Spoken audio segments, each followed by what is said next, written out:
thankful ako kay PTE Charlie kasi ang laki talaga niyang tulong sa akin. But I am from the Philippines originally, and then we moved here to Adelaide, Australia 2 years ago. Then, natapos na kasi ako sa master's degree ko. So, as part of the requirements for our next visa, which is yung graduate visa, I have to take an English test. Ayun, na-discover ko yung PTE Charlie with my friend, yung dito sa Australia, si Cristel. Since nakapag-take na siya ng PTE, I was hoping na bibigyan niya ako ng tips and tricks. And then, yun, sabi niya, nag-enroll siya sa PTE Charlie na malaking tulong, ba't siya nakapasa sa PTE. So, sabi ko, instead of self-learning, kasi baka hindi ako maging motivated kung mag-isa lang ako. Kailangan ko ng something na mapupush yung sarili ko para mag-aral sa PTE ko. Kasi ayoko namang, although medyo confident naman ako sa English ko, pero syempre hindi naman siya, parang naririnig ko kasi yung scoring ni PTE is not the same na parang sa IELTS na i-check yung grammar or something. Yung scoring structure is different. Kaya di ko in-expect na magna-90 ako overall.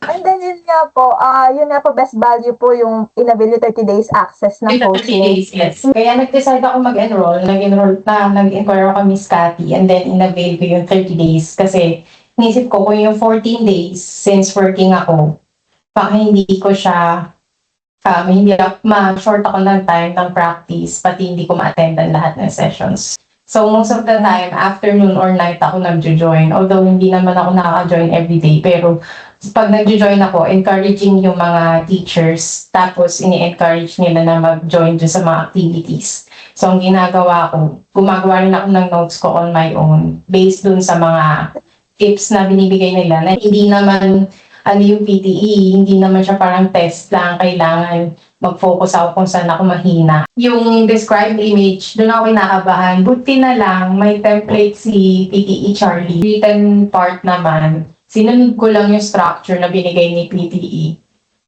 Nakakagulat na 90 rin ako sa written. Tapos sa listening, doon ako confident na part sa listening, kaya hindi ko siya talaga masyado rin pinapractice. Pero yung tips na nakukuha ko sa mga group sessions, ina-apply ko namin, lalo na yung mga initials na kapag write from dictation kasi hindi ko siya alam before na maayos pala yung i-write mo muna yung initials para kahit pa paano mag-write ka dun sa ayun, naka 90 rin ako sa listening.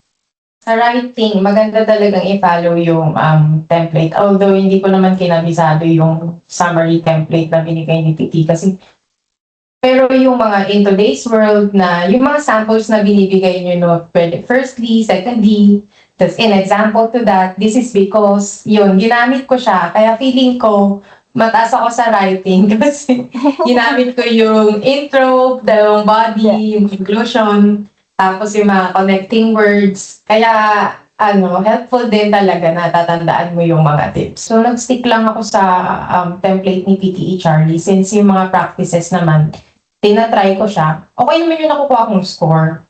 Kaya, hindi lang ako nag-expect na magna-90 talaga. Kasi hindi naman ako, ang kulang ko kasi yung fluency.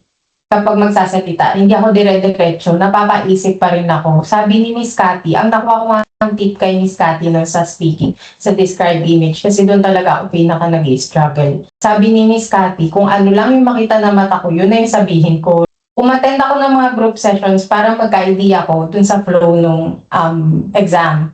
Pati yung oras, kung ano yung mismong pagkakasunod-sunod. Tapos yung scoring, dun ko din nalaman sa mga group discussions. Sobrang helpful nung presentation na yung summary ng mga scores na kung saan ako mag-focus. Tapos yung described image 31%. So dun pa lang sa speaking section, alam ko na kung ano yung lagi kong pa-practicing. Sa mga group discussions naman, sinasabi kung ano lang yung pagpo-focusan na practicean. Kasi yun yung mga main, malalaki yung points. Pati kung connecting siya sa speaking, listening, ganon.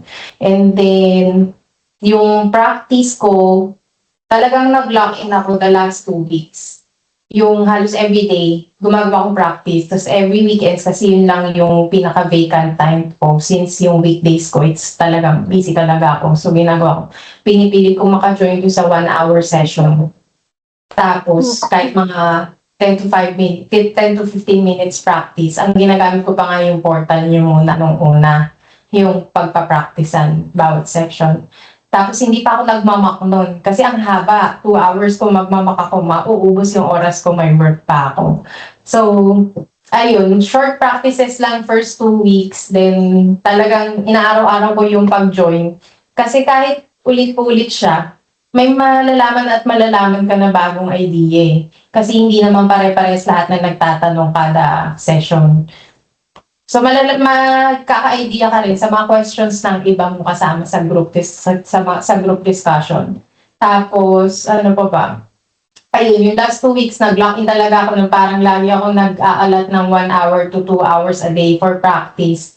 Tapos, doon na ako nagma-mock test. Siguro nung last week, halos everyday ako nagma-mock. Tapos, yung one-on-one with Miss Cathy, yun yung pinaka-nakatulong sa akin sa mga tips. Kasi, doon yan ako natutukan eh. Yung taas ng score, 90. So, can you give po advice sa mga test taker ni PTE Academic? So, ano po yung dapat na mindset nila? Ano yung dapat nilang gawin na preparation para talagang makuha yung desired score? My advice is, ayun, get help.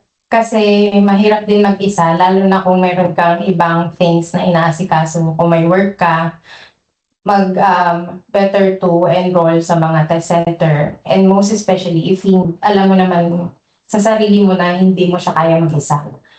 And aim for the best kasi yun nga, pasado lang ang gusto ko pero nakakuha akong high score. Tapos practice talaga kasi it starts within yourself. Kumbaga andyan na lahat ng resources. Everyone will help you. Pero kung hindi mo tutulungan yung sarili mo, hindi ka rin talaga makakapunta dun sa goal na gusto mo. Tsaka, yung English, kahit pa sabi mo English test lang yan requirement siya for my visa. So, kung hindi ko siya tututukan ng pansin, hindi mag-uusad yung visa process ko unless makapasa ako sa English test. May I ask po if you can have a short message na rin po para sa mga coaches namin in English Rally. Anong mapapanood po nila ito? You're all doing a great job kasi malaking impact yung ginagawa niyo sa mga nag-enroll with PTE Charlie. Lalo na yung mga daily sessions, just by talking alone ng 1 oras mahigit is mahirap na. Kaya, you are appreciated and well done sa mga ginagawa niyo. Nakatulong talaga kayo, especially sa akin.